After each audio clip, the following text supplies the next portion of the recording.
ഇന്നിപ്പോൾ നമ്മുടെ new model ബ്രെസയുടെ ഒരു വീഡിയോ വന്നതാണത്. അപ്പോൾ ഇത് ബേസ് വേരിയന്റ് ആയിട്ടുള്ള വണ്ടി ആയതുകൊണ്ട് തന്നെ ഒരുപാടധികം വർക്ക് കാര്യങ്ങളൊക്കെ നമുക്ക് ഈ ഒരു വണ്ടിയിൽ ചെയ്യാനായിട്ടുണ്ട്. ബേസ് മോഡൽ വണ്ടി ആയതുകൊണ്ട് തന്നെ ഇതിൽ നമുക്ക് ഇൻഫർടൈൻമെന്റ് കാര്യങ്ങളൊന്നും ഇല്ല. അപ്പോൾ അതുകൊണ്ട് തന്നെ നമ്മൾ 360 ഡിഗ്രി വരുന്ന ഒരു ഇൻഫർടൈൻമെന്റ് സെറ്റ് ചെയ്യണത്. അതേപോലെ തന്നെ ഇതിൽ ഇൻസ്റ്റാളേഷൻ കാര്യങ്ങളൊക്കെ നിങ്ങൾക്ക് എന്തായിട്ടും ഈ ഒരു വീഡിയോയിൽ കാണാം. തീരെ ഇല്ലാത്തൊരു വണ്ടി ആയതുകൊണ്ട് തന്നെ നമുക്ക് ഇതിൽ സ്പീക്കേഴ്സ് ഒക്കെ ആഡ് ചെയ്യണം. നമ്മൾ സ്പീക്കേഴ്സ് ആഡ് ചെയ്യുന്നത് പൈനിയറിന്റെ ഫ്രണ്ടിൽ കമ്പോണന്റ് സ്പീക്കേഴ്സും ബാക്ക് ഡോറിൽ കോആക്സിയൽ സ്പീക്കേഴ്സ് ആഡ് ചെയ്തിരുന്നത്.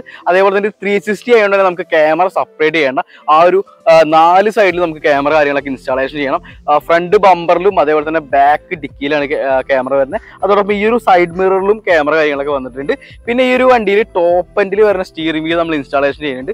അപ്പോൾ ബേസ് മോഡൽ ആയതുകൊണ്ട് തന്നെ ഇതിൽ സ്റ്റിയറിംഗ് കൺട്രോൾ കാര്യങ്ങളൊന്നുമില്ല. അപ്പോൾ ടോപ്പ് എൻഡിലെ സ്റ്റിയറിംഗ് വീൽ നമ്മൾ ഈ ഒരു വണ്ടിയിൽ ഇൻസ്റ്റാൾ ചെയ്യാൻ പോകുന്നു. പിന്നെ ഈ ഒരു ന്യൂ മോഡൽ ബ്രസയിൽ ബേസ് മോഡലിൽ ബാക്ക് ഹെഡ്രസ്റ്റ് കാര്യങ്ങളൊന്നും ഉണ്ടാവില്ല. അപ്പോൾ അത് നമ്മൾ ഇൻസ്റ്റാളേഷൻ ചെയ്യുന്നുണ്ട്. കൂടെ നമ്മളൊരു സീറ്റ് കവേഴ്സ് ചെയ്യുന്നുണ്ട്. നാഫ ലെതറിൽ ഫുൾ ബ്ലാക്കിലുള്ള സീറ്റ് കവേഴ്സ് ഉണ്ടായിരുന്നത്. അതേപോലെ തന്നെ വിനിയർ ഫ്ലോറിംഗ് ഫുള്ളായിട്ട് നല്ല വൃത്തിയിൽ ഒട്ടിക്കുന്നുണ്ട്. അതോടൊപ്പം നമ്മൾ 5D മാറ്റും കൂടി ചെയ്യുന്നുണ്ട് കേട്ടോ. അപ്പോൾ ഇത്തരത്തിലുള്ള വർക്ക് കാര്യങ്ങളൊക്കെയാണ് നിങ്ങൾ കാണാൻ പോകുന്നത്. എന്തായിട്ട് നമ്മളെ വീഡിയോ ഇട്ട് പോകാം. അപ്പോൾ നമ്മുടെ ചാനലിലെ വീഡിയോസ് ഒക്കെ എടുത്ത് നോക്കിയിട്ട് നിങ്ങൾക്ക് ഇഷ്ടമാണെങ്കിൽ എന്തായാലും നമ്മുടെ ചാനൽ ഒന്ന് സബ്സ്ക്രൈബ് ചെയ്യണം. അപ്പോൾ എന്തായാലും വീഡിയോ ഇട്ട് പോകാം.